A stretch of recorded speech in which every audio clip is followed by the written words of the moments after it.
Just before we get back to the evidence, we talked earlier about possibly looking into availability in the 6th week. Has parties been able to do that yet, Mr. Steele? We have sent a number of emails. We've had one positive response from, this is in relation to economic witnesses, yes, who would obviously be pushed back to that time. I don't have a complete answer for you. I'm hoping it'll be all right. One witness will be available until the Wednesday lunchtime, but that's sufficient for our purpose. Yes. I don't... Oh no, somebody else has just replied in the affirmative, so that's 2 of our... Looking good so far. 3 or 4 witnesses. I hope and expect that would be all right, but I cannot confirm it just yet. Thank you for the update. Anybody else able to update on the availability? It was Historic Environment Scotland. So we think we're all right, but it still hasn't been confirmed completely. Okay. I don't think there's any issues, sir. The one caveat to that would be in relation to Susan Denyer, but I think what you're envisaging is that the other parties would have given their impact-related evidence before then, with the economic evidence being held in the 6th week, in which case that wouldn't affect HES in any event. Okay, yeah. Okay, thank you. I'm not envisaging a difficulty with Dr. Batas, but I will check over the weekend. I have a commitment in the High Court of Justiciary on the 20th, Thursday of week 6, which I can't avoid. But other than that, I can't see no difficulty. Okay, well, we'll review that as we perhaps come into the beginning of next week. Okay.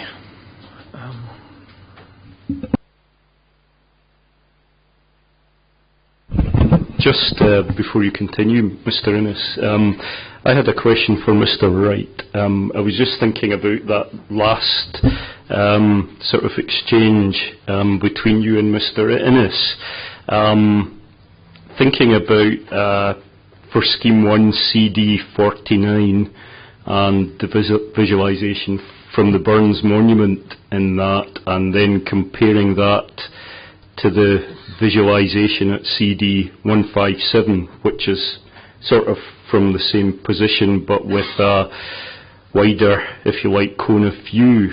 And I heard you saying to Mr. Owen when he asked you the question that when you were arriving at your impact of the or your assessment of impacts in CD 49, you were taking account of what you could see in the image, but also bringing your wider knowledge to bear. And I'm not entirely clear what you mean by bringing your wider knowledge to bear. If you look at the reasoning in CD 049 for that viewpoint, you say in the first line of that, the new east wing has little or no impact on the setting of the listed building. Is that said from the viewpoint only of what's seen in that image? And would your conclusion there would your conclusion on that have been different if you were looking at the visualisation in CD 157?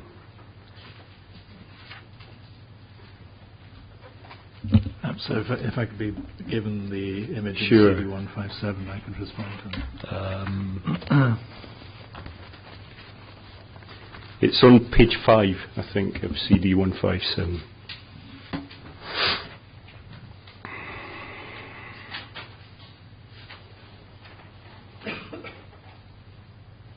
Yes, and this, I think it's agreed, is the same image that we were looking at with a wider cone.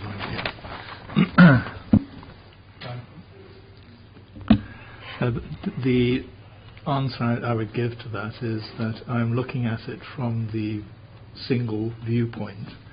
So I'm measuring something which is as seen from that viewpoint. But when I refer to the wider knowledge of how that viewpoint appears within the wider historic townscape, I'm not setting back by 2 metres in order to assess that.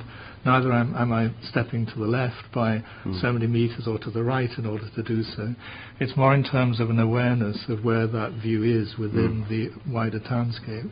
So I am obliged, I think, at least from my own methodology, to ensure that the description relates to the view.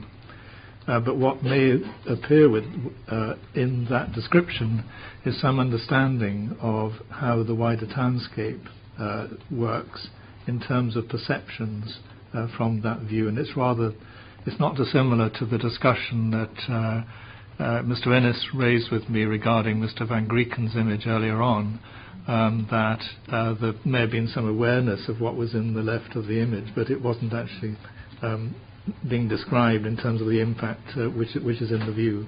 I don't know if that gives a clear answer to it, but it shows, and this, I think, if it does help the inquiry, is where Professor Taverner's kinetic sequence will probably help the inquiry in look again at some of those issues and bring in the issue of the wider townscape. But that's not to step back from the evidence that I've given within for the reasoning and descriptions in respect of each view. I think I understand that. So it's when you say your assessment is from that view with your wider knowledge, and when you say that view, you mean that image that's in the statement. I think it has to be that, and in this particular case, I wouldn't have had an image alongside this or a three-dimensional model that would have alerted me to a level of impact that might have come from the east wing, because it isn't within that particular view. If you understand what I'm meaning. I understand, and thanks for that.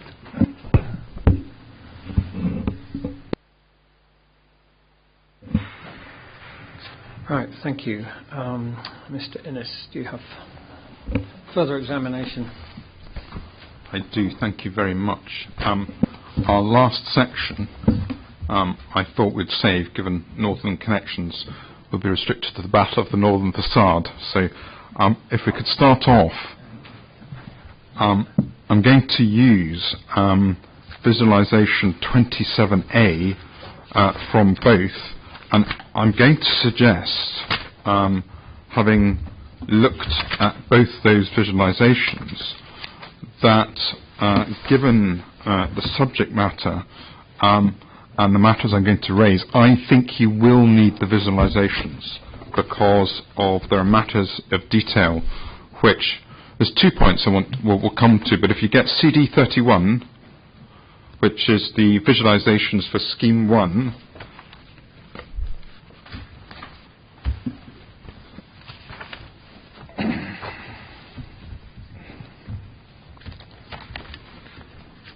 and CD 180 for Scheme 2.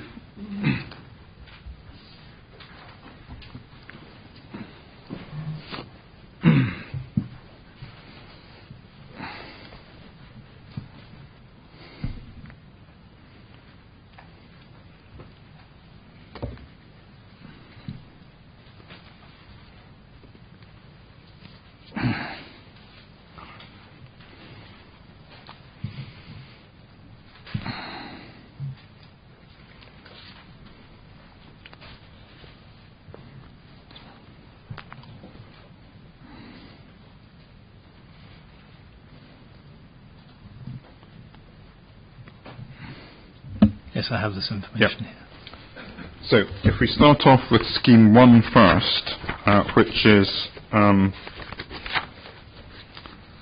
viewpoint 27A, and if I could just put to you a series of propositions about what you can and can't see in this particular visualization, I'll then have a question at the end, a few. So, have you got it? I want you to be looking at it whilst we're. It's figure 13.90, if that helps in the sequence.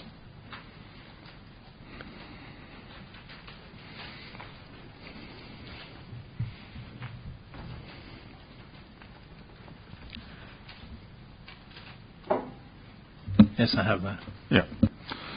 Now, insofar as before we even get onto the into the school, we see that in terms of Scheme 1, obviously the boundary treatment is very different and that's because the hotel building seems to come more into effectively the west. Is that correct? Yes, that's correct. Yeah, so we lose the detailing of that. But as I go back, there are elements of the west wing of the Hamilton building visible in the context of this particular viewpoint. Yes, that's correct. And we then also get to the rear portico and the temple, and that is visible as well. Yes? Yes, that's correct. Beyond that, it gets a bit fuzzier, but would it appear to suggest that there may be elements of the east elevation of the Hamilton building seen? Yes, that's my reading of the image, yes. And one of the issues in the far view is that we see that the east hotel extension sits somewhat higher than the east wing of the Hamilton building. Is that correct? Yes, that's correct. Yeah. And I'm going to just deal with one at a time, as I say, because I think it's important just to get this right. So we'll go to... No, we'll go to next. Just go to figure 13.92 of CD 180.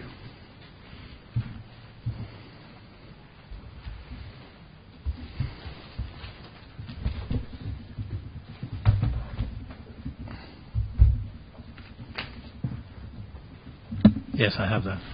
Now, one of the things in Scheme 2 is we obviously have the boundary treatments restored. Is that correct? Yes, that's correct.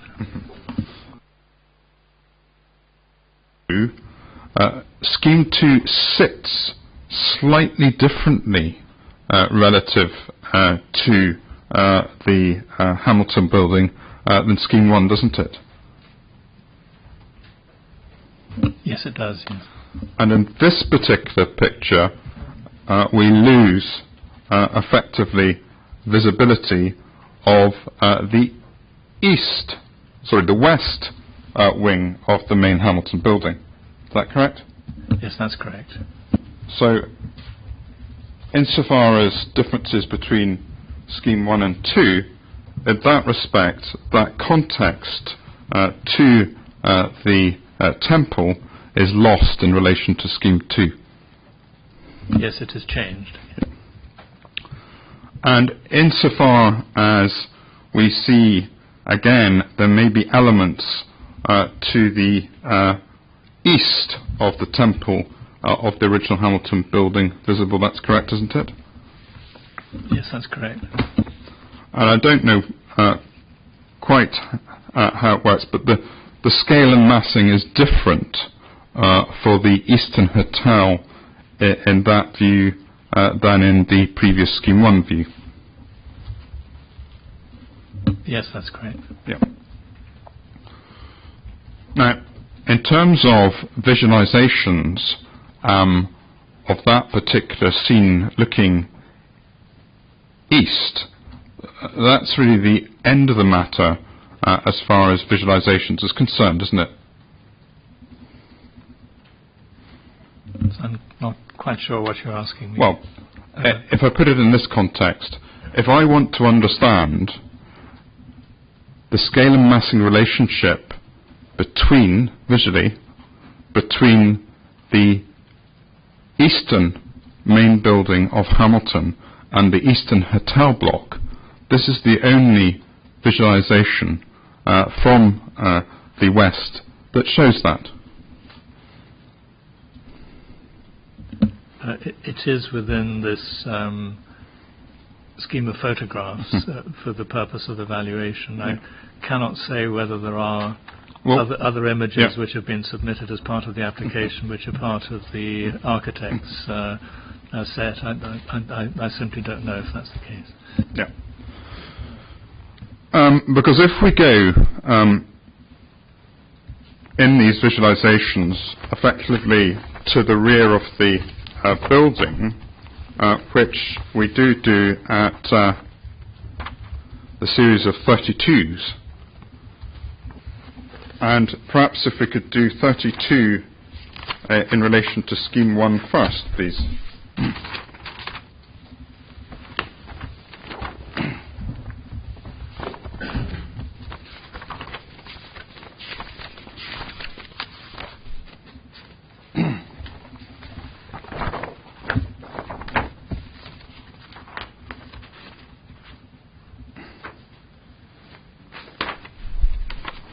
Would you agree that this is a series of views taken essentially only walking one way, i.e. effectively from east to west down Carlton Hill Drive? Yes, I would agree. And within these visual point, do we ever get a visualization of what the eastern hotel block would look like?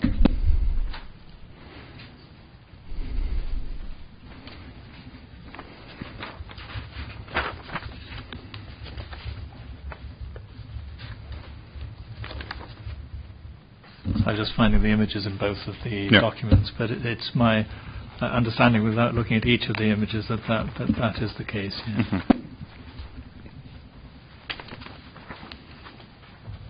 And it's because it's out of view in terms of where the images are taken. Mm-hmm. And if, for example, and they are slightly different, if we take, as I say, Scheme 2 and we go to 32B,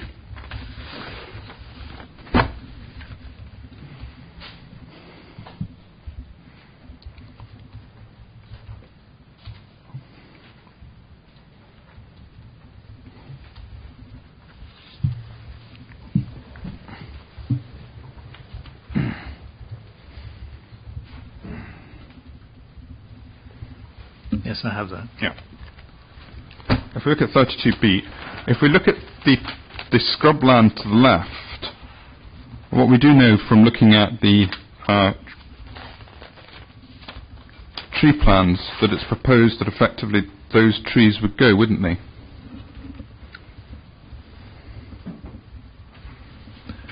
Yes, my reading of the plans that we looked at earlier was that some of the trees would go in that location, but I may need to be corrected, I think, by the evidence of others who know rather better than me whether that is the case. Mm-hmm. And what that will open up is views from that particular path backwards over, and you'll be able to appreciate if there is an issue of scale and massing between the eastern elevation of Hamilton and the new hotel block.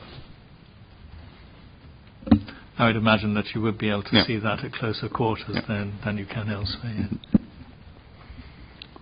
But as it currently stands, that's not something which we're able to evaluate on the basis of the visual information that we have. Now, I don't want to go back over another complaint that we made, but this was foreshadowed more than once, and therefore what we're left having to do is trying to piece stuff together, and I'm hoping that we could perhaps do that together with the best information that we have available. Would that be a fair way to proceed in trying to understand this north elevation? Yes? So much as it is possible to do that from the information that we have in front of the inquiry. Yeah, thank you.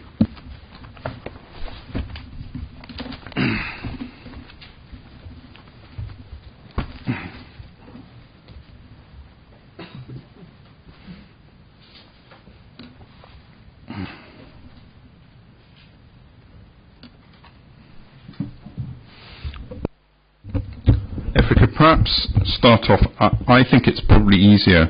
I won't do it twice. If there's better images that you can do for others, great.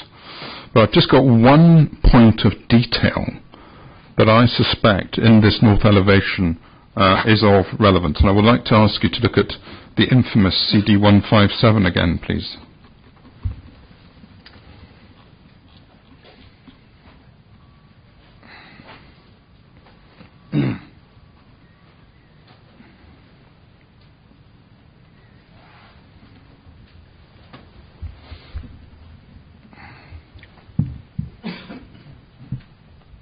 Yes, I have it. Now, I've got some pictures. The first one's from the south side, and we've agreed that that's out of limits. We're only allowed to look at the north this afternoon. So I'm going to ask you to look at viewpoint 2, which appears to be from Nelson's Monument.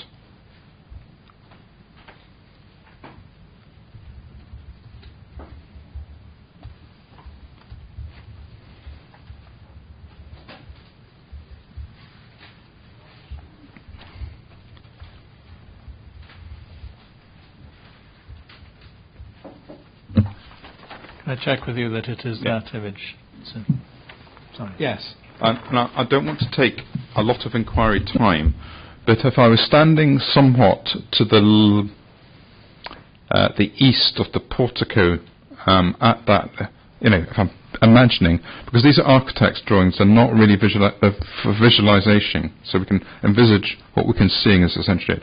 But if I was standing somewhat to the east of the portico, and I was able to see the end of the east elevation of Hamilton and the hotel building, from your professional experience, do you think there's likely to be a scale and massing issue relative to those close-in views that one might be able to observe from that general location?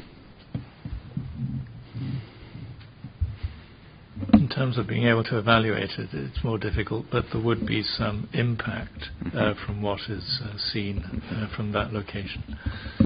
Well, I'm trying to keep the pace going. If we look at the third visualization,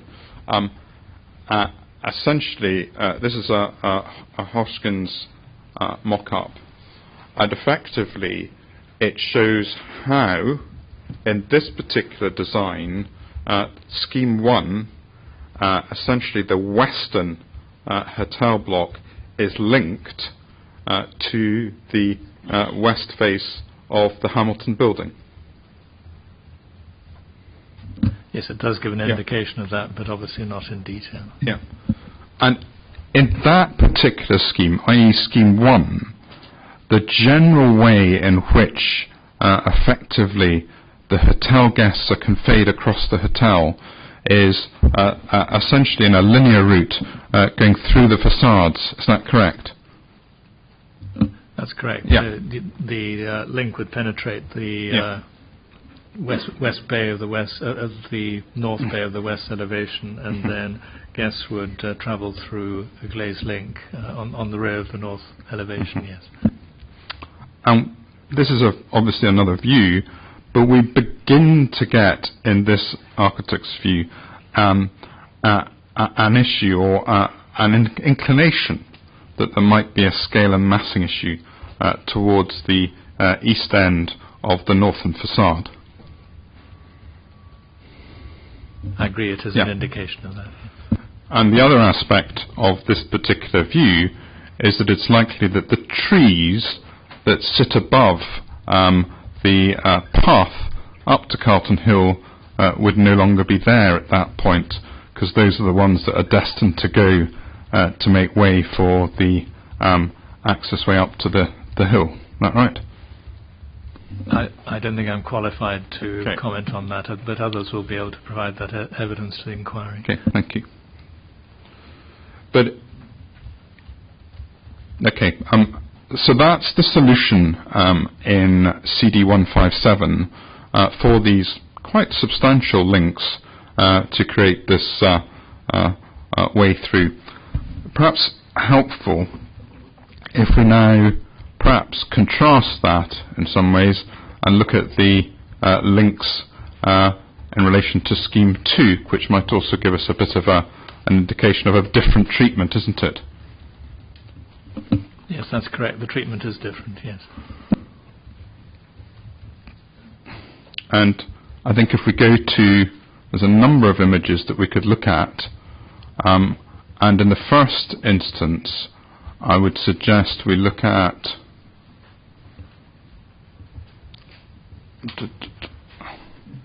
CD272, I think, is probably the best one.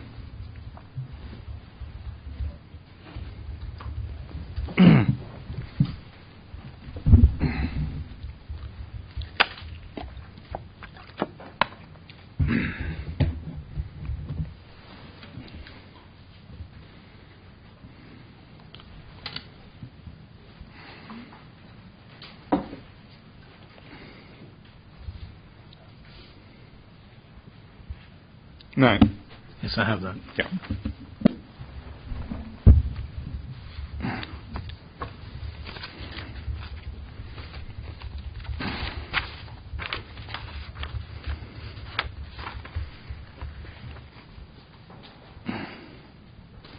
Now,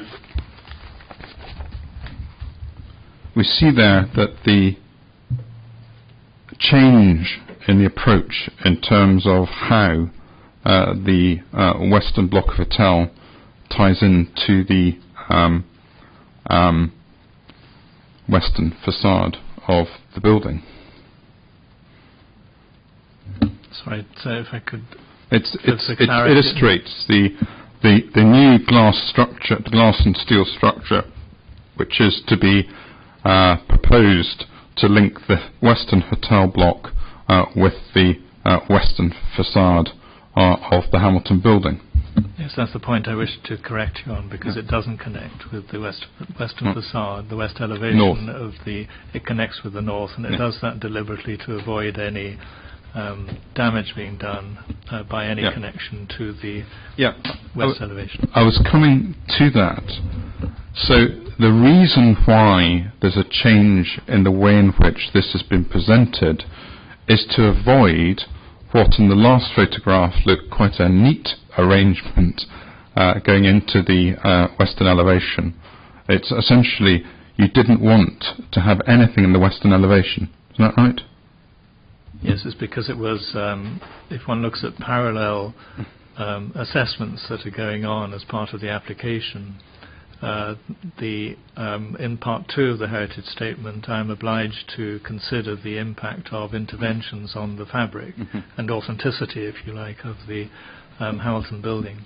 So a view was taken, again working from the planning hearing and the reasons for refusal, that was a matter that should be looked at to limit the level of intervention to the building. But the consequence of that is that the Hamilton facade is no longer legible. So that's the heritage consequence of moving the entrance into the north, isn't it? It's always a balance as to what is visible on one side against another. There are benefits that come from seeing more of the west elevation in the scheme, and the compromise is that the links are brought more towards the north and then are shaped to turn into the building through a bay which already has a blind window in it. And insofar as it does so in a manner which I would suggest runs completely counter to the Hamilton design in terms of the very careful treatment given to the differing facades, doesn't it? The wraparound is not a very elegant treatment, is it, for the northern facade? I think it depends on the location from which you see it. It is quite clear in architectural terms that it is an element that steps back from the facade, and it touches it very lightly in the way that it could be said that the glazed extensions had done for Scheme 1, but caused damage to two of the architectural elements within the bay would have been harmed as a result of that.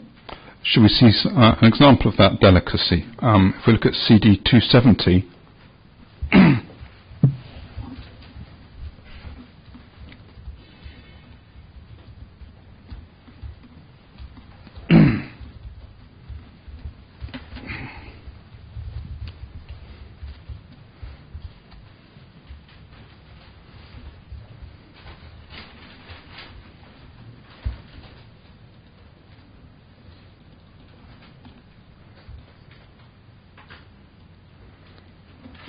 Right. Yes, I have that.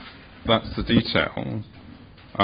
You describe this as delicate?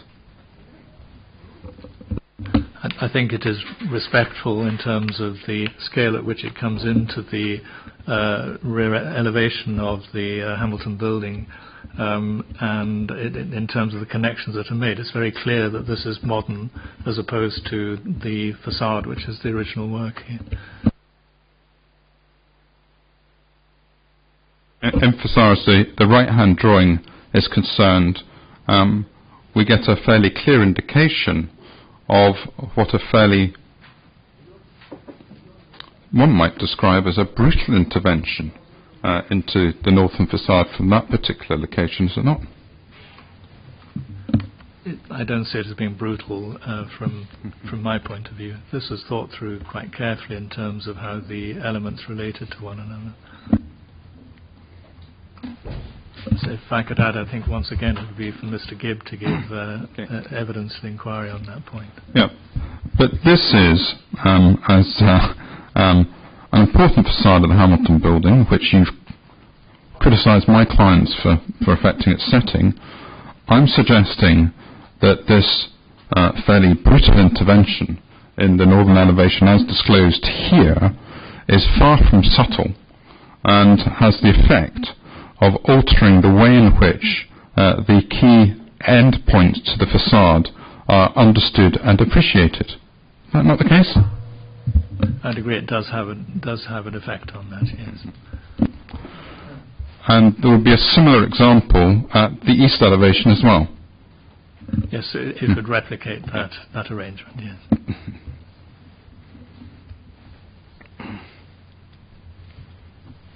And if we could just 219, CD 219, please.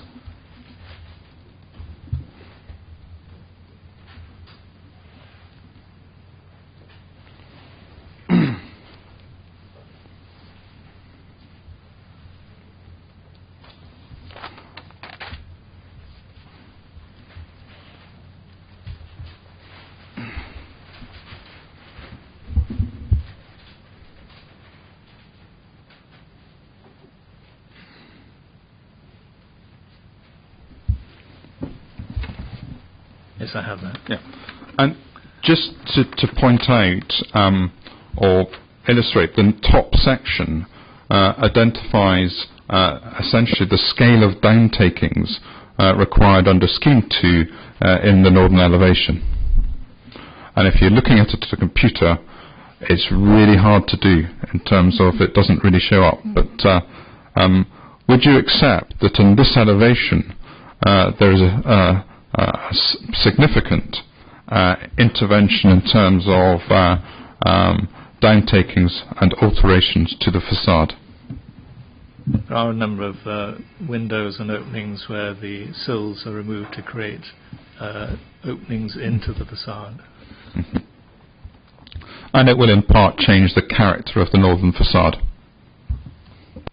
It would change the character of the northern facade, as indeed would the glazed links, which are designed to sit outside and to go between the projecting bays.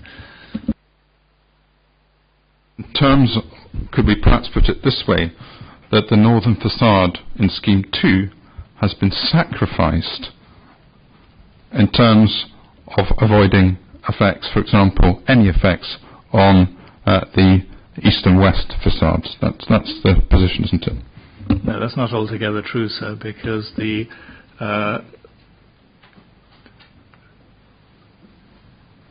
seven of the 9 alterations were also part of Scheme 1.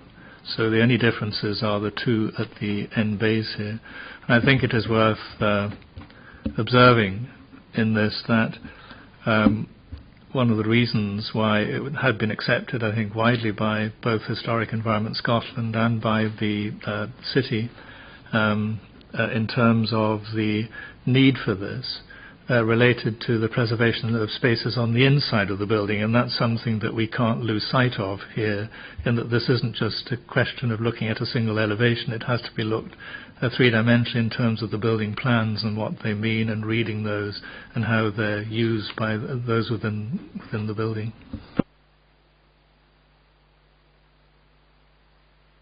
So, when we talk about the northern facade, we can perhaps take a perambulation as others have done, but my perambulation starts at the site and on the north side. In terms of keeping to scheme 2, sorry. In terms of scheme 1, I'll go past the scale and massing of the hotel. Is that correct? Yes, that's correct. And I'll then come to what I call the wrap, which is the essentially that structure which wraps around and gives you your northern entry. And you come to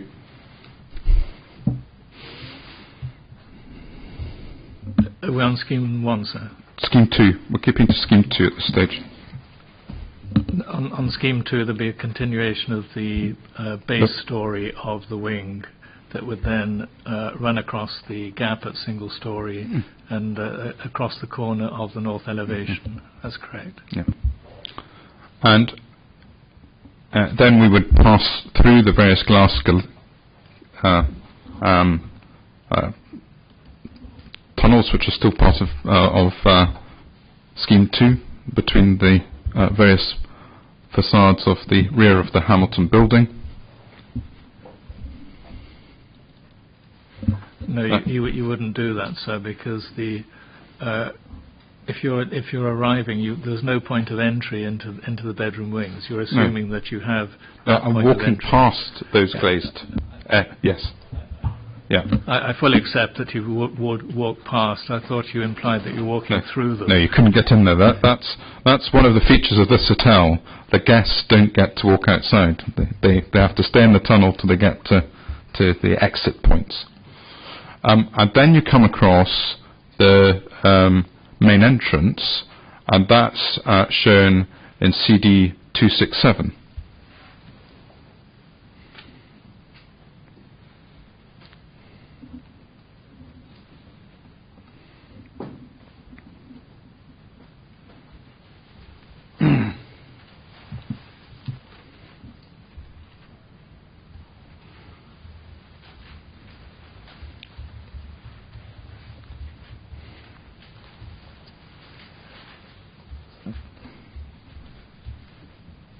Yes, I have that.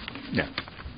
And that in itself is an intervention within the fabric to create those particular structures. And we see in the top left image what I call the glass corridor between the facades coming in, and we see the three new doors which provide the entrance. Is that correct?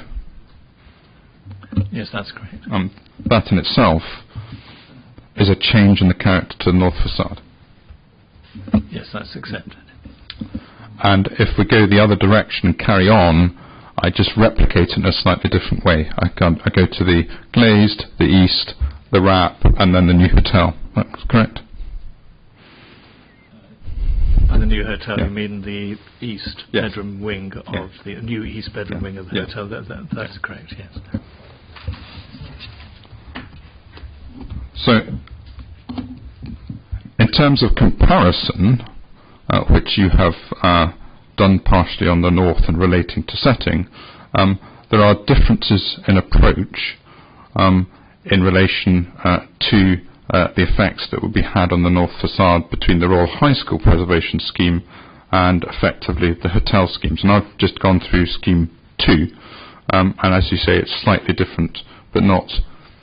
We've got the wrap against the direct access in. But in terms of the Royal High School Preservation Trust scheme, it largely preserves the authenticity of the north facade of the Hamilton building. Would you accept that? Yes, I'd accept that. Yeah, thank you.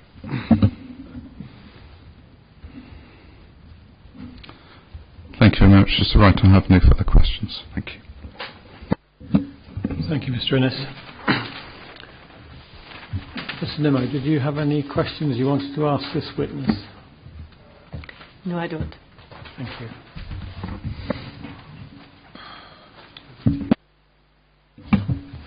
If I may, I'll ask you a few questions myself.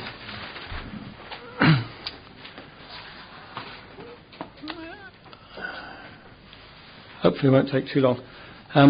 First, I wanted to ask you about your Hamilton's intentions. You refer to that several times in your evidence, and I'm not sure. I couldn't find anything where this was a written intention or any record. So I'm assuming that in all cases that's your interpretation of the evidence that you've got, rather than a directly stated intention by Hamilton. Would that be fair? No, so that's absolutely correct. It's quite unusual to find an architect in the early 19th century explaining what he's doing in terms of the drawings, and it's often we have to work from the archival evidence, and what I have done is to look very, very carefully at his contract drawings and to work out the degree of change. But also we are fortunate, I would say, in having here, which is quite unusual, we have some really very accomplished perspective drawings which we know are by Hamilton's hand. The contract drawings are typical of the sort of work that is produced by architects at that time, but they are of a very high standard indeed, and as indeed were Playfair's drawings. They're of incomparable standard, and so it is possible to take a lot of information from them, but it has to be, that information has to be taken with regard to the changes that have happened later, so that comparison can be made in order to try and understand the full history of the building. Thank you. Okay. Some of these might be seem like it's randomly jumping, but when we're on the site inspection, you pointed out some cracks and movement in the structures to the south of the main portico. Do you know what caused those? Do you have any idea what caused that damage?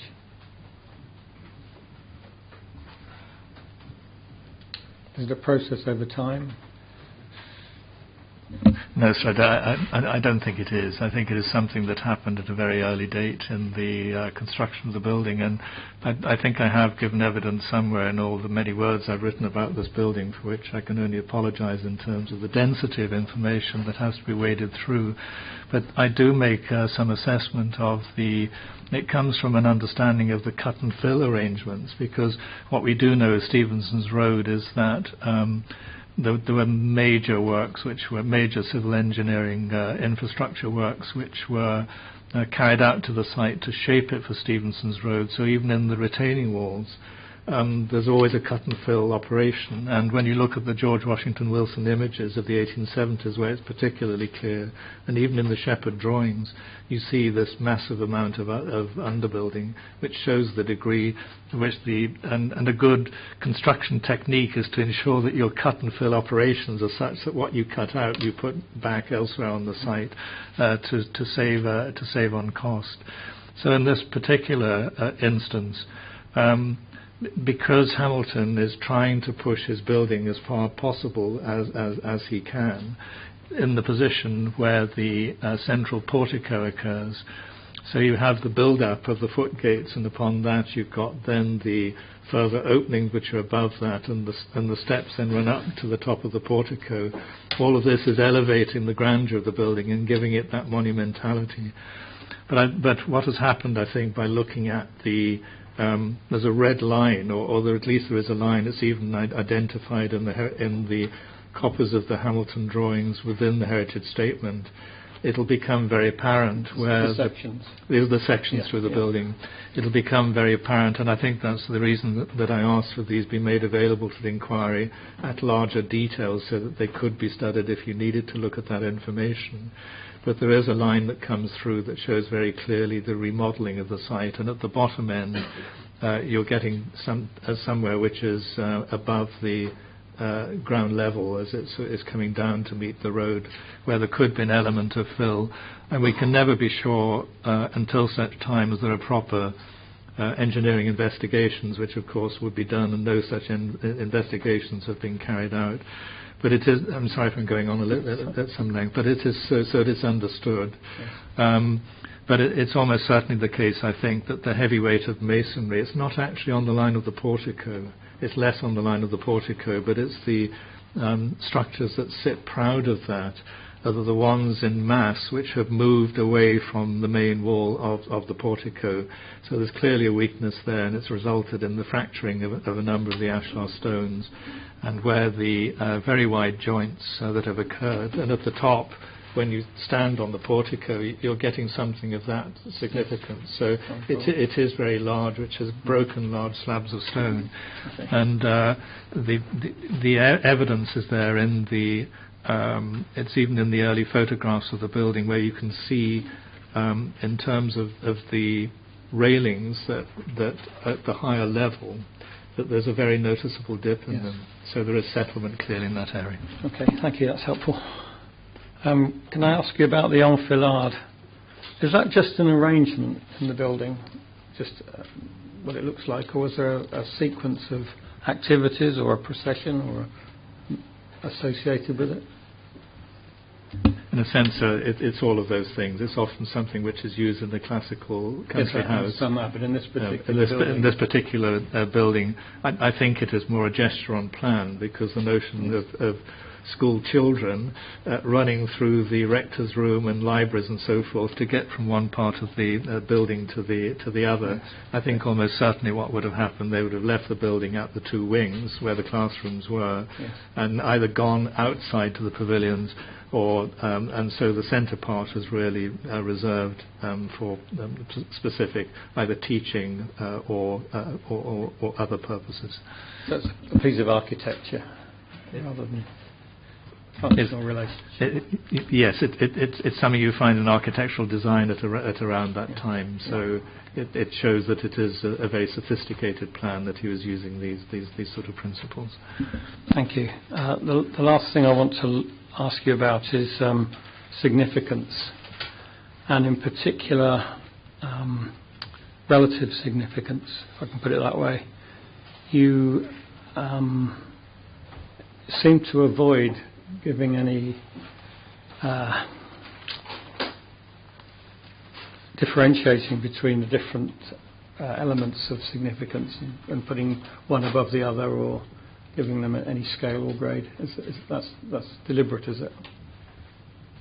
I wouldn't say it's deliberate. I think it's the difference, one of the primary differences between something which is a heritage statement and something which is a conservation plan. Yes. If I were to be undertaking a conservation plan, there would be a graded hierarchy which would then be applied to things of the very highest significance. And on a building such as this, I would probably apply something that would even be 7, 8 or 9 scales, so that the difference between something which is of that absolute either authenticity or something to do with composition, or there might be a particular element, is right up at the highest level. I think in this instance the elements of the site now which can be related firmly to Hamilton, I give a certain level of authenticity because so much has gone. So they all contribute, but clearly there are aspects that are of more significance than others. And I hope that this, to some degree, I've been able to bring that out in the statement of significance in trying to identify that. Yes. So is it a matter of judgment then as to whether one particular element is more significant than any other? Yes, it will always be a matter of professional judgment, but that judgment has to be based on evidence, both of the building and of how it's been regarded through history. It's a sort of summary of all of these things, Yes. and that is really what I've attempted to do. The only place I could see any attempt at relative significance was in the conservation plans that you mentioned. There were two, I think, 2004, was it? 2000. Yes, that's correct. So Sorry, you switched. My fault. The conservation plans I'm referring to, so there is no doubt for the inquiry. The first one, I think, was commenced in the late 1990s, which was in relation to Carlton Hill. And the second conservation plan really related to the proposal for the photography, the National Photography Museum. It was produced by the same practice, but within the second document, it is certainly the case that an effort was made regarding relative significance, but it was not done to any great degree. And if I had been doing that, I'd have put more information into that. The risk is that it becomes almost unreadable because you have a whole series of very short, sharp statements and a figure put against that, which is the degree of relative significance. And it just adds to the complexity for an exercise such as this as to how that might be measured. So if you take any issue with those, it's that they're not complex enough, not that they're wrong in them. Yes, no, I'm not saying that things are wrong or wrongly stated even, and I think what does come out of that work is a very clear ambition, a very clear understanding of what really is important about the Hamilton site, but it's then how that is applied in practice thereafter.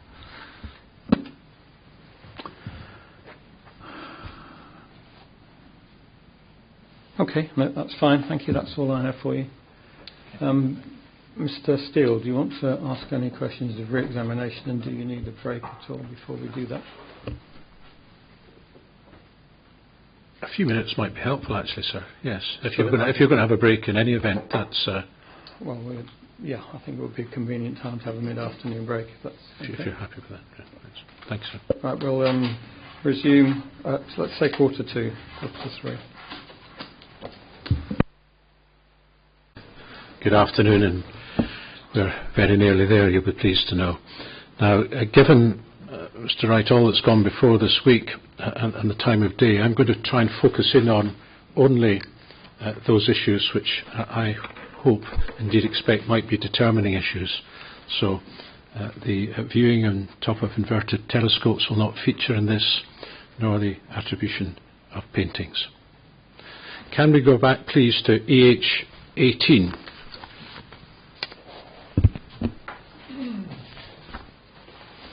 And these were comments put to you by the late Charles McKean.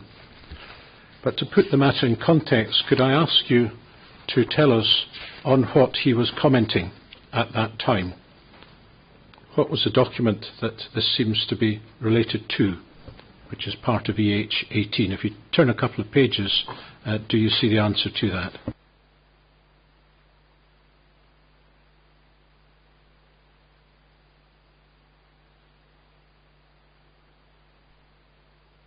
And to save time, if you look at page 3, does this seem to relate to the competition? Yes, I would assume that. And if we look, please, at pages 15, I think it is, although it's unnumbered on my photocopy, and page 16, do we see the proposals that then existed at that stage in the competition process?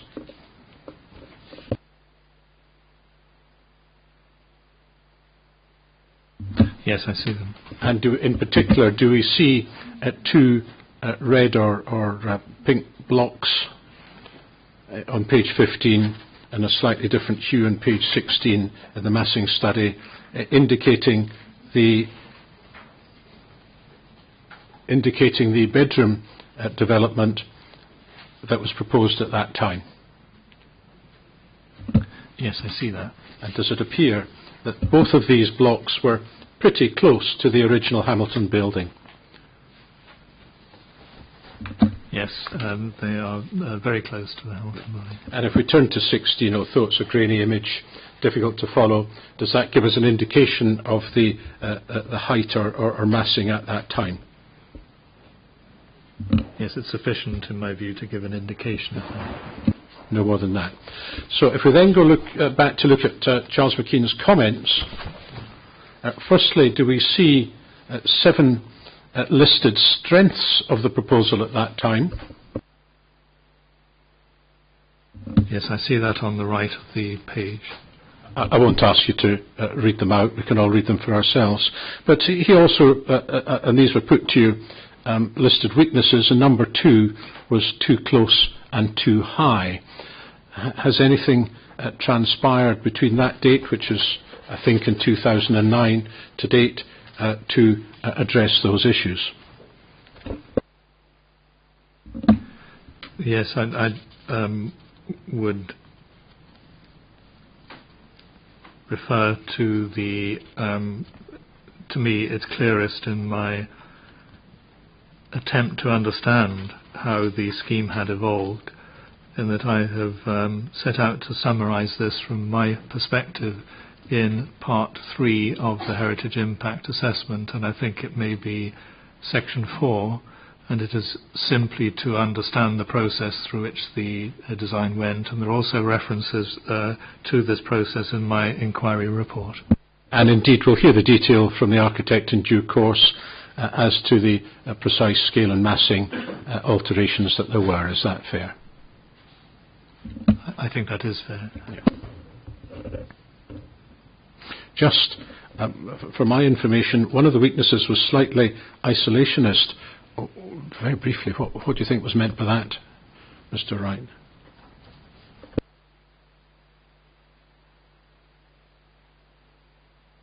If you don't know, just say so.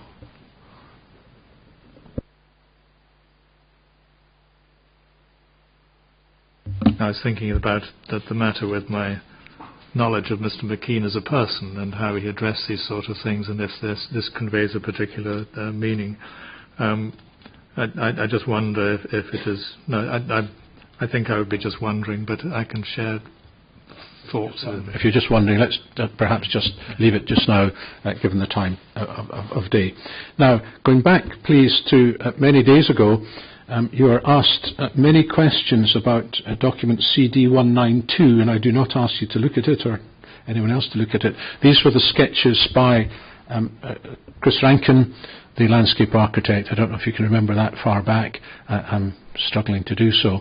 I think, did you indicate at that time that you were not entirely familiar with those?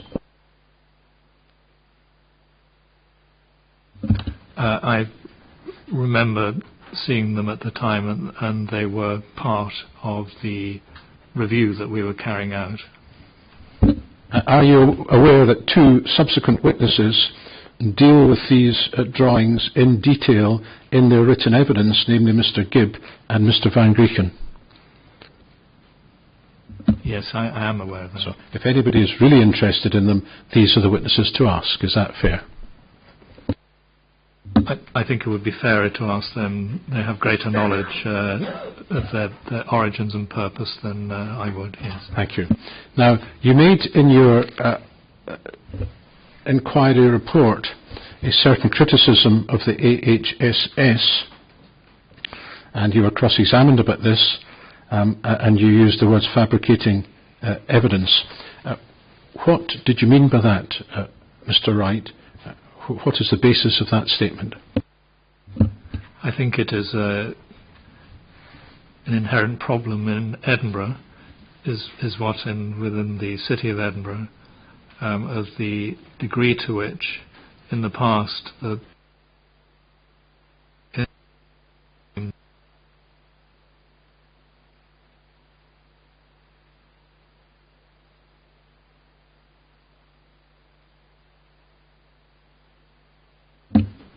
was it flickering? I can see. I see Mr. Innes is going on and off as well. I think it's more in the context of a general climate There is a specific matter that I raised, I think, in my inquiry report regarding this particular scheme, but in fact the reference is to a much broader one. And I've been faced many times, and this inquiry isn't the first time, where people have taken my work and have rewritten it from their perspective. And this has happened with a number of amenity societies, and it's one way of getting to grips with the issues by and then putting it forward to the planning authority. Could I stop you there, Mr. Wright? Because in fairness, when I cross-examined you, I did ask you to restrict your evidence to the evidence that was before the inquiry. You're now beginning to speak about evidence that is not before the inquiry. Now, if your purpose is to produce evidence to the inquiry that is not hitherto, then please do so. But we will come back to it once we've had the opportunity to see it. Well, sir, I wonder, I'm not sure if that's an objection or not, or whether it's an invitation for us to lodge even more paperwork, which would be I think unfortunate. It's fair to say that those advising me are very concerned at the very serious allegations made without foundation in an inquiry report. And to that extent, they are considering their position in respect of other forums. What I would say is that there has been no evidence presented by Mr. Wright or by those advising him from a multinational firm of solicitors and a senior counsel that if one makes an allegation, one is duty-bound to back it up with evidence or be asked about it within the context of the evidence that has been presented. Now, there has been no evidence presented. If what Mr. Gibb and Mr. Wright intend to do is to speak about matters that have not been lodged before the inquiry, then we would wish to see these matters. That's all I'm saying. So if Mr. Gibb, if Mr. Wright and Mr. Steele wish to continue, then I would ask that they show the AHSS the courtesy of providing the information that they contest demonstrates that the AHSS fabricated and discredited Scheme 1 from its outset. Well, if that's a request, I will be delighted to supply to my friend the relevant drawings or images, not just now, but perhaps over the weekend. Then she can reflect on her position after she's seen them. If she really hasn't seen them, which I'll be very, very surprised about. I really haven't seen them. If you would take my word on it, there has been an extensive series of emails. Those instructing me have trawled through vast quantities of material. They've trawled through magazines and not the journal, and can find no evidence of anything that is in any way inaccurate, let alone with the stated purpose of discrediting or being a fabrication.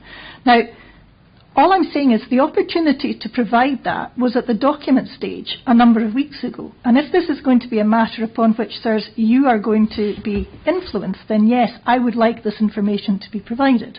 If, however, your view is that this is a sideshow, then I'm quite content to move on. But we would want, if this information is provided, if we felt it necessary, to ask Mr. Wright to return to be asked about it. So, excuse me, Ms. Holland, I'm concerned about this issue because this is the second time that in this inquiry process Mr. Steele has raised the prospect of documents which he's claimed he has, and the previous time they related to the process of the workshops and the alleged existence of minutes. We in EWH conducted an investigation and wrote to you explaining that we were not aware of any minutes, and no such minutes have been produced. And it's very odd that there keep being suggestions that there's something around the corner. And it does seem that we have a huge amount of evidence. The last thing we want is any more evidence. If we just finished dealing with what was raised in examination in chief, because it does concern me that there's a suggestion there's more information out there. So the first point to make is, if I claim I have it, I have it. That's the first point. The second point is this, sir. If my friend would like to see it, I'd be very happy to show it to her after the end of today's proceedings, and we can then discuss how to take matters forward. She cross-examined the witness about this paragraph in this matter, and I'm perfectly entitled to re-examine on it. But you are not perfectly entitled to refer to matters or documents that are not before the inquiry. So either you produce them to the inquiry and we can proceed, or else you don't. It's a very kind offer to show me what it is, the information that you have. And I will greatly happy to take you up on that. But the difficulty that we have, Mr. Steele, is that we have a multinational firm of solicitors advising Mr. Wright and the rest of your team who are seemingly unaware of a need to produce documents at the appropriate time in an effort to support allegations that are being made. Now, there's been a decision or an oversight that the information hasn't been provided. Sir, it's late on a Friday. Some people are getting tired, if not emotional. I'm very happy to have a discussion with a friend about it. The relevance is this, sir, that if public opinion has been influenced by inaccurate information, that would be a relevant planning material consideration. That is the relevance of it. I have to admit that I've lost sight of what the original matter is that we're talking about. Well, it's Mr. Wright's inquiry report, sir, and it's paragraph 611, in which he said this: I've also experienced at first hand how these heightened levels of apprehension are manifested in the increasing extent to which the city's leading amenity bodies have sought to frustrate schemes in the pipeline by fabricating evidence against them. For the appellant's proposals, this claim can be fairly laid at the door of the HSS in setting out to discredit the proposals for Scheme 1, etc. That was the matter which the HSS are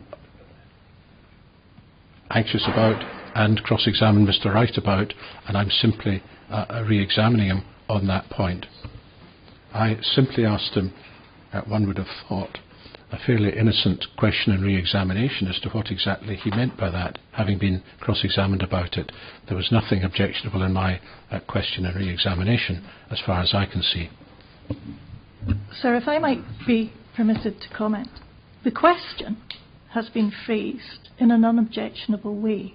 The allegation that has been raised has been done without any supporting information being presented.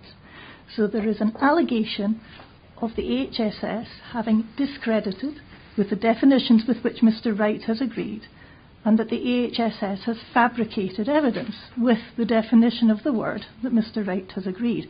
And Mr. Wright acknowledged that there is no evidence before the inquiry that he has produced in order to substantiate that. In answer to Mr. Steele's question, Mr. Wright is talking, or is intending to talk, about information that he knows about, that Mr. Steele knows about and knows advising him know about, but none of which has been shared, and certainly we don't know about. And a considerable amount of time by a charity has been spent trying to find out what it is. Now, the point is simply this: could Mr. Wright please restrict himself to the matters of the evidence that is before the inquiry when answering the question from his QC? Well, that is a slightly different position, because my friend asked me to produce the document and I've offered to do it. I can't be fairer than that. Actually, you could have been fairer, Mr. Steele, because a document could have been produced on the date that documents were supposed to be produced, and then we wouldn't be in this position. Just give us just a second to confer here.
Okay.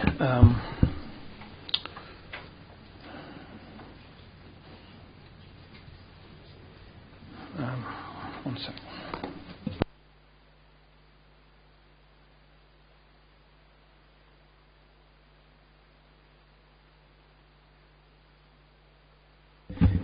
Okay, I think we've heard what Mr. Wright has had to say. Our feeling is that we're at a slight disadvantage because we don't know which documents are being talked about and so on. So our feeling is that to the extent that this may or may not be material to what we need to consider, clearly an opinion given without supporting evidence affords a certain degree of weight, and the degree of weight that could be afforded to that naturally may increase if that opinion is evidenced. So I would say we've probably heard enough on this for the minute. If the appellants subsequently decide to produce additional evidence, we would need to consider whether that should be accepted. But for now, I think we should move on. Fine. Thank you very much, sir. Thank you. Now, another criticism, Mr. Wright, that was made of you was in not following the ICOMOS guidance, or guidelines to be precise. Could you, however, look at CD 199?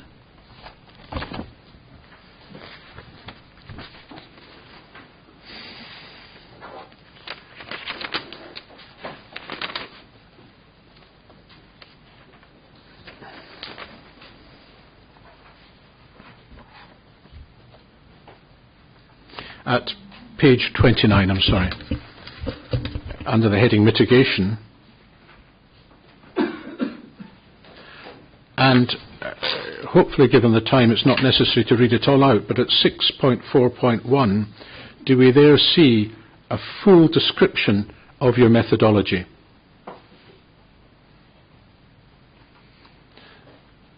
And does it there make clear that you have evolved the methodology from the ICOMOS guidance or guidelines?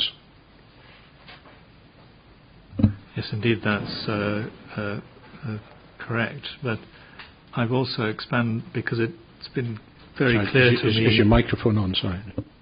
It should be on. It's certainly reading as though it is on here. This, in a sense, is quite a short summary.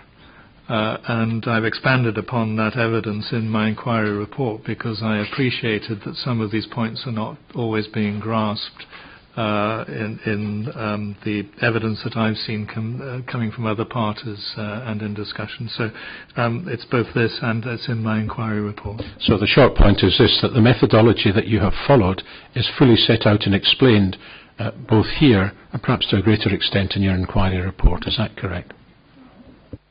That's correct.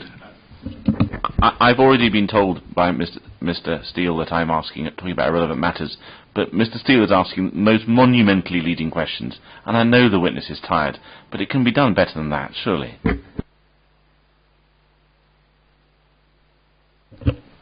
I really don't see what the problem is. It's pretty evident what this says, and the witness will no doubt be extremely tired, and I would have thought my learned friend would grant a bit of indulgence, given the time of day and the length of time this witness has been on. It's pretty obvious what this says, surely. I'm very happy to grant the witness indulgence, but I don't think, Mr. Steele, you should ask as long a leading question as that on these important matters when 3 people have cross-examined Mr. Wright on the question of whether he has been compliant with ICOMOS guidelines. I'm sure he's capable of explaining his position, and no doubt you can do that. Just in case my learned friend hasn't understood it, Mr. Wright, could you just explain then what you have done?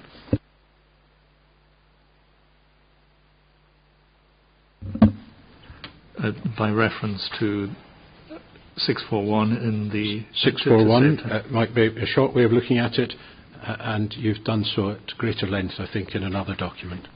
Keep it as brief as you reasonably can, please.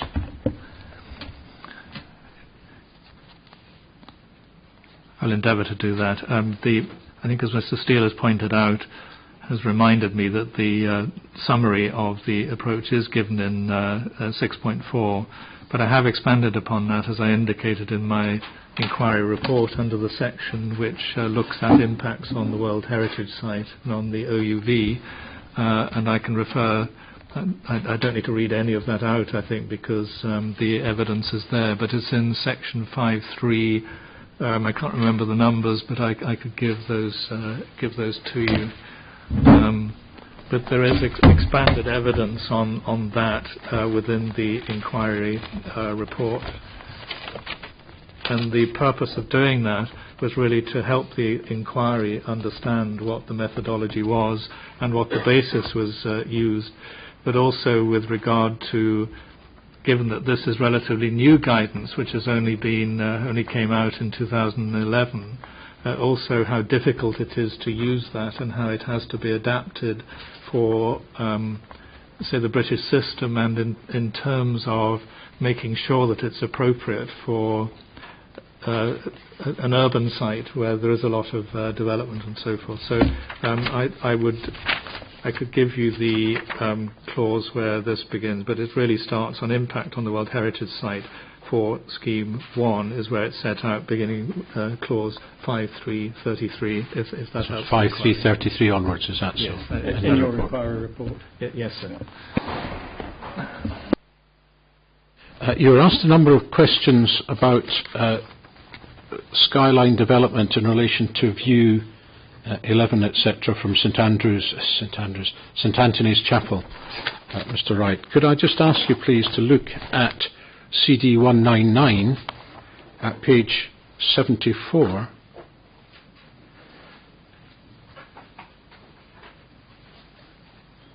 And in your reasoning, whether you indicate whether there is or is not skyline development on Carlton Hill.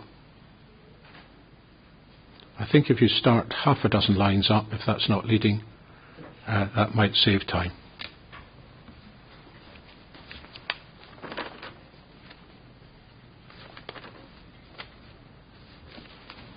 Yes, I've endeavoured to set out what is seen from the view and the impact of the development on the scene and on the heritage assets within that view. 2, 3, 4, 5, 6. If you start some 6 lines up, could you just read that sentence, please?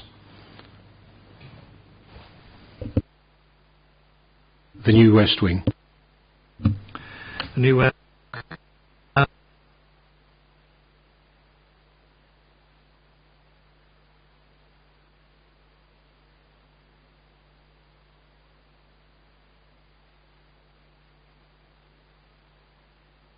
I think we need your microphone on, Mr. Wright. Sorry. Again, I'm sorry about that. The new West Wing occupies the chasm partially between the slopes of Carlton Hill and St Andrew's House, but this is effectively little more than the present arrangement. The characteristic general height of the existing St James Centre, not represented by the office tower, acts as a backdrop and will continue to do so when the consented scheme is implemented. Even at this distance, the focus remains on the former Royal High School building as the centre of the composition. So, what do you mean by occupying the chasm?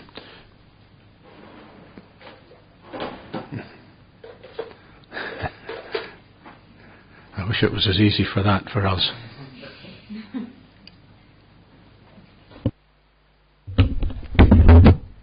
A bit of conservative surgery, I think. Well, maybe a drink in the train on the way home, I guess.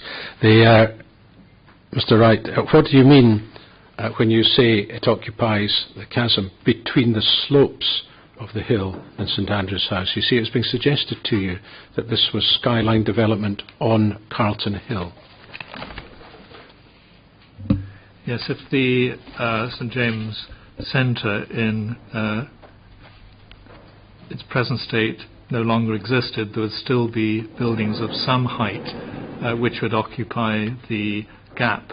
It would not remain as an open gap. There may be more of the gap than we see at the moment, but I think the issue here also is that my understanding, and I cannot be absolutely certain about this, but my recollection of the scheme design for the St James Centre, the St James Quarter, corresponds roughly to the lower parts of the present development.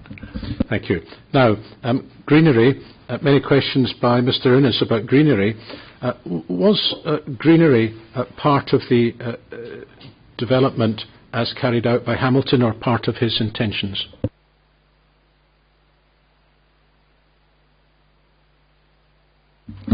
Hamilton's intentions for greenery, I think, are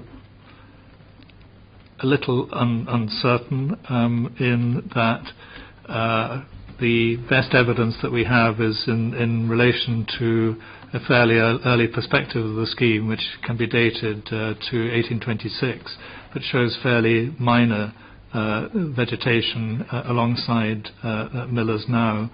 But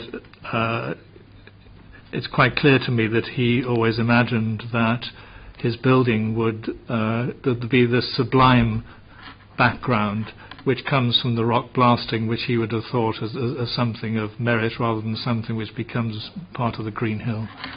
You see, many questions are asked about the effect your or our proposals might have on the greenery, but was that ever part of the original intention? No, and I think the 1930s aerial photograph indicates the extent to which that was not the case, and certainly, which is the point I was making, that from 1885, or thereabouts, from looking at photographs, the impact of greenery started to emerge on one's appreciation of the west elevation of Hamilton's building. Prior to that, it would have been completely clear. Right. Let me now turn to look at the issue of the retaining wall and the Belvedere. Are both, in effect, A-listed for reasons that you've earlier told us about? Yes, my view is that they are A-listed, although they do not appear as elements on the list notes. Do we therefore have to consider the question of preservation and enhancement of the setting of those A-listed features? I think given their prominence as powerful elements of an original design which is very purposeful, I think it does follow, whereas sometimes with boundary walls they can be insignificant. I think these, I've certainly given them great importance in my understanding of what they do for the site. Well, can I just ask you this? As between the current situation and our proposed schemes, it doesn't matter whether it's one or two, which better preserves and enhances the setting of the Belvedere and the retaining wall? Scheme 1 would do that, as Mr. Innes had reminded me in the questions he put to me. And as between the current situation and Scheme 2, the current situation in Scheme 2, which would be preferred from the point of view of preservation and setting, preservation and enhancement of setting? From a heritage point of view, yes. I think my view would be that Scheme 1 would be preferred to Scheme 2 in that respect. And if we compare both of them against the existing situation on the site, what do you say about that, Mr. Wright? Well, this is an element of the design that has only been known about for something like 4 years. They were uncovered. But I would regard it as something of a desecration to cover these elements of the building that is there, which is there at the moment. I would much rather see them exposed, so that at least, even if they can't be seen in their full setting, they can at least be appreciated and understood. Now, what do you understand the Trust's proposals do in relation to the retaining wall and the Belvedere? Just in very brief order, what do they do? I have to say I'm not altogether clear as to what is happening in respect to the Belvedere, and I'm working from the document that Mr. Innes gave me earlier in order to cross-examine me on it. But I think it is important to establish that because there may be some effect of the height of the playground on the base of the Belvedere. But I think it would have to be said of greater concern to me would be the attempt at introducing glazing and things that the current original design doesn't have. I think that is changing something which would once more have high levels of authenticity. It's quite clear to me that there were no internal flaws within that structure, and it is simply, I think my term for this, by which it will be known, I suspect, forevermore, is slightly doubtful. I don't think it is a belvedere. A belvedere within a landscape is something from which you have a view of that landscape. I think it's much more of a folly now, having thought this through. This is terminology in a sense, but I hope that is helpful. Well, if we can stick with belvedere just now, because that's the way we've been addressing it. But could you look, please, at 563, which is the Murphy Architects document in relation to the music school proposals. CD 563. Sorry, CD 563, and it's within section 6. We see some prospective views in relation to the belvedere. Now, can you just tell us from that, which I think is about the best information we've got, if you can find it, what have you got that, Mr. Wright? I can't quite see it. Yes, I have. Yeah. What are the Trust's proposals likely to do, judging by this, in respect of the belvedere?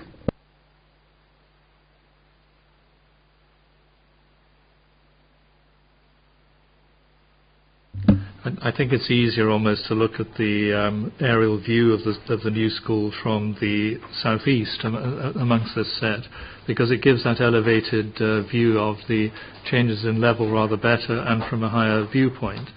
But it can be seen, and if one were to run the images together that appear in this document, it will be seen that there is a length of new building, which only I would read into this, and Mr. Innes will no doubt correct me if I'm wrong, but I would say that of the solid, taller part of the belvedere wall, there is a roof line which is shown here, which is just short of the coping stone to that wall. And bearing in mind, I think that there is also a further string course on that wall as well that comes into play. That this would be a metre or so down from that.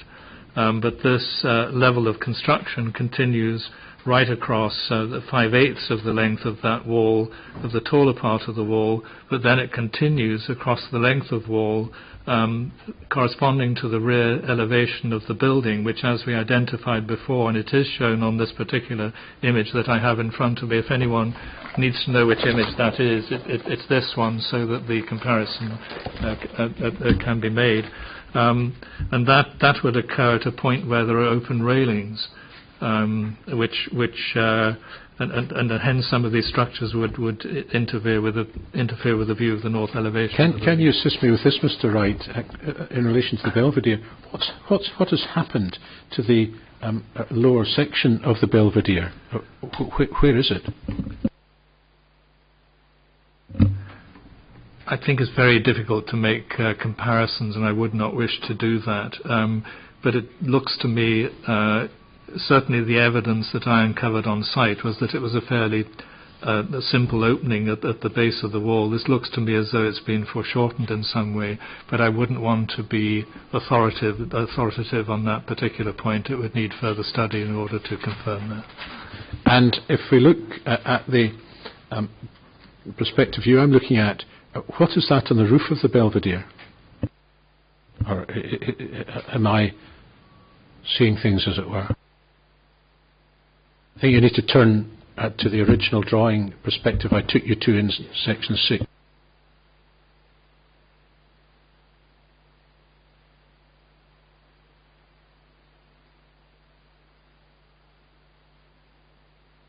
I think in order to be fair to the architects who've prepared this, I would not imagine for a moment that it is what it looks as though it is, which is a plant room. This is often how you'd see some structure such as this. imagine that it is some sort of viewing platform which this would suddenly become a belvedere as a result of the changes that are being proposed here. But I think what would concern me most about this image is the notion that there could be an Egyptian door at the base of this without that being shown on the Hamilton drawing. I don't think when we were on site, sirs, that there was any evidence of that appearing on the outer face of the wall when we went into the depths of the structure. But also then I think it is, from my point of view, my professional point of view, particularly damaging to start inserting modern glazing into this structure for which there is no evidence in the past that it ever had any, nor within the building itself.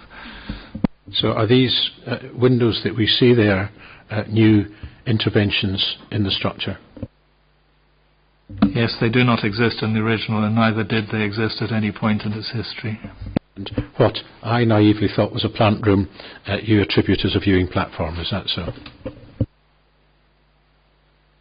No, in the architect and his skills, I would imagine that would be the implication. Going back to the bigger question then, if one is interested in preservation and enhancement of the setting and these A-listed structures, which is to be preferred, our approach or that of the trusts? I think in that I would have to offer a balanced view to the inquiry, in that there is clearly some merit despite the comments that I've made about part of this wall being obscured, but the fact that this element would be visible within the longer views, that it would be restored to that, I think would have to be regarded as a conservation benefit. As regards the hotel schemes, it's clearly a benefit that it is revealed at all, and a benefit that is also revealed with the minimal amount of alteration to it. Very fair, Mr. Wright, very fair. Can I just ask you briefly on your comments about the work to be undertaken underneath the portico you were asked some questions about this, to create the new entrance, the main entrance to the undercroft and the space, the performance space. What is your professional opinion in relation to that? Is that desirable, undesirable, or what? I think my evidence is set out clearly in the papers before the inquiry on that. The area in which I've not answered any questions is on the damage to the authenticity of the area which lies behind what would be the new entrance which would be formed within the portico. And I think this sort of raises the issue which Mr. Honard asked me about earlier, about what might be relative significance. And so I think in terms of knowing what the heritage statement was being produced for, which was for a hotel scheme which would not be damaging that particular element of work, there are nevertheless references within the heritage statement to the fact that it does have some significance, but and it does have a high level of authenticity, but clearly the significance of that fabric is not as great as the front of the building or the elements that we see. The full extent of the excavation and the like we will be exploring with other witnesses, is that so? And you've expressed your professional opinion about that? Yes, that's correct.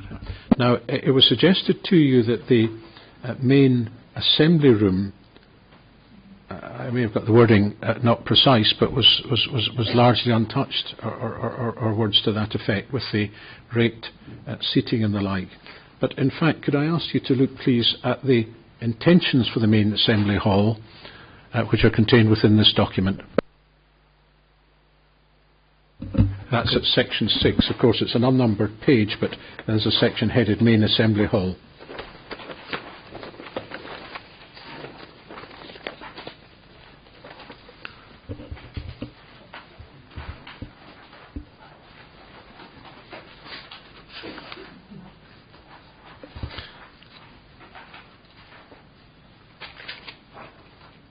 Sorry, I'm not familiar with the document. If I could be given guidance on where that may be found.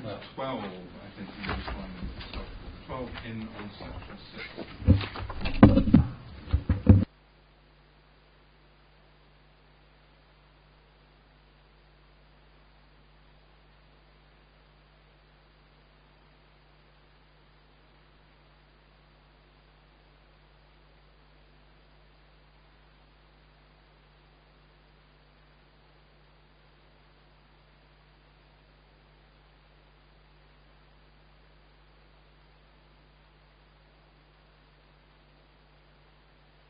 That looks like it. Is that headed Main Assembly Hall?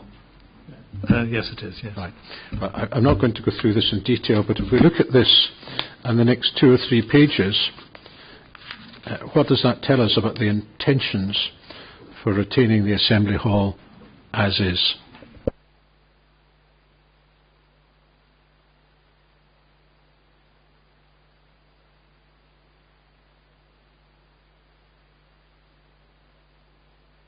I'd have to form my opinion by looking at the drawings and also reading the text, because it is often the case that where you get performance spaces that these can be temporary. I don't know if this is the case here, or whether it is a permanent floor which would occupy up to certainly almost short of half of the floor space of the main. Let me assist you with that. If you look at the first page headed Main Assembly Hall in the 3rd paragraph, what does that tell you about the flooring? And if you turn over to the page after that, that may also give assistance.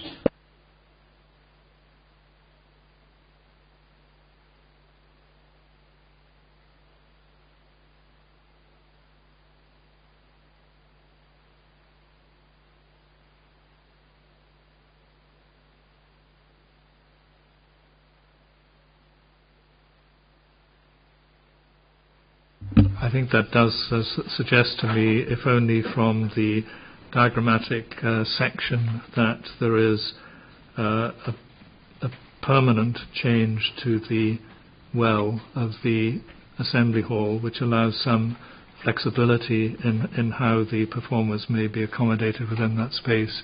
But I can't say that with any authority, I have to say, because I don't know enough about the information which is set out here. Right. Well, what we're told here, there's going to be 11 different hydraulically operated floor panels, Mr. Wright. What does that say to you about the authenticity of the proposals? I think that being so, I think it would change the authenticity of the space quite markedly, certainly in terms of the depth, the apparent depth of the well within the central space of the Assembly Hall. Now, another main concern that you've expressed relates to the building to the north of the main Hamilton building.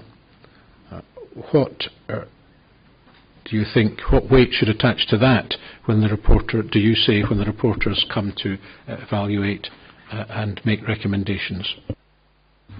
Again, if I could take a balance view on that, there are obviously some conservation gains, which I think Mr. Innes had pointed out in the questions that he'd posed to me in terms of limiting the amount of change to the north elevation. But to me, the impact of building up against the retaining wall to the rear of the site, especially at such a level, and I think I drew the attention of the reporters that on their site visit that they might look at the Carlton Hill Drive and the horizontal line of the drive. It comes up and then it goes horizontal. It's very, very carefully controlled along the section where the open railings occur on the drive, and that's clearly to provide an uninterrupted view, despite having railings in front of you, obviously, to the rear of the building. And it's my view that by filling in that space, it has an impact on the appreciation of that view, and in terms of the elements that rise up above the roof line of the proposed accommodation would also change one's experience, I think, very markedly of what you see of the Hamilton building. Now, the final topic, Mr. Wright, I'd like to ask you about is the lodge and its retention or removal, combined, of course, with the classroom block behind it. What weight do you say the reporters should attach to that consideration when making recommendations? You've been asked questions about it, and it's by and large view 27A. But what weight, how much importance do you attach to that factor? In dealing with the demolition of a listed building, I have to give weight to the fact that it is listed, and I have not shied away from the fact that I believe that even though in my view, it damages the setting of the Hamilton building, it's not a building that is without special interest. I think it would be wrong to consider it in that way. But my view, I think, is quite clear, and I think I've not really had the opportunity for the inquiry of expanding on the diagram, which is within. I keep referring to it in a sense, but I suppose my advice to the reporters would be to try whatever is within the approximate viewpoint, which is within the heritage impact assessment. That viewpoint would have been set without the knowledge that came with understanding the site rather better, and that is why I have calculated in a very carefully considered way the perfect viewpoint where you would arrive at the site, and that appears in figure 7 of APP 53. And my advice to the reporters, that they, of course it's within their power to ignore that advice, but would be to look at that precise position.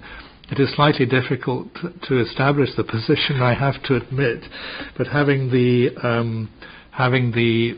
map information in front of you, why it's difficult to determine it is because you cannot see the Hamilton building. You cannot see the west elevation from that point because it is covered in vegetation.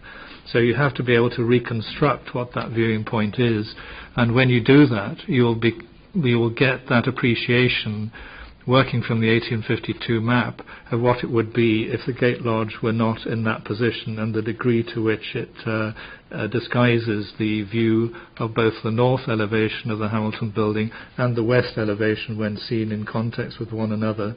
And I think why that is important, it ties in with the particular evidence that Mr. Lowry was pursuing in his papers to the inquiry about Stark, and just how you interpret that. And I think that one particular view illustrates that. In short, on that point, do you suggest that the reporters should or should not attach great weight to that issue? My view is that great weight should be attached to that in order to understand the line of thinking which is within the heritage statement, and in some of the assessments that are made within the heritage impact assessment.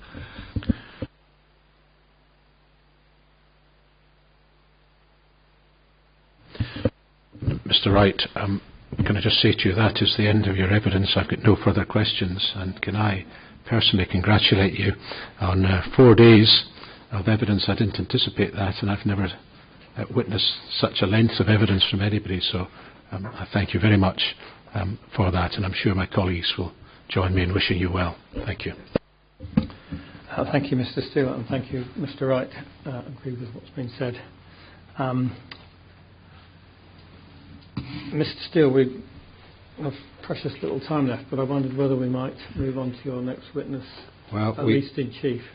We can do that if you want, sir, but if you're going to do that, I would ask for a brief adjournment to swap all the papers over, which frankly will take us at least 10 minutes to do all of that and get ready. Do you have anything beyond the reading of recognition? I wasn't intending to. There may be a question or two. I suspect all of that is going to take us beyond 4 o'clock. I wonder whether, truthfully, it's cleaner to rise now and to start everything afresh on Monday morning. Just thought I'd ask. How time pressure is. Well, the only other thing then might be if there's any further advice on our timetabling.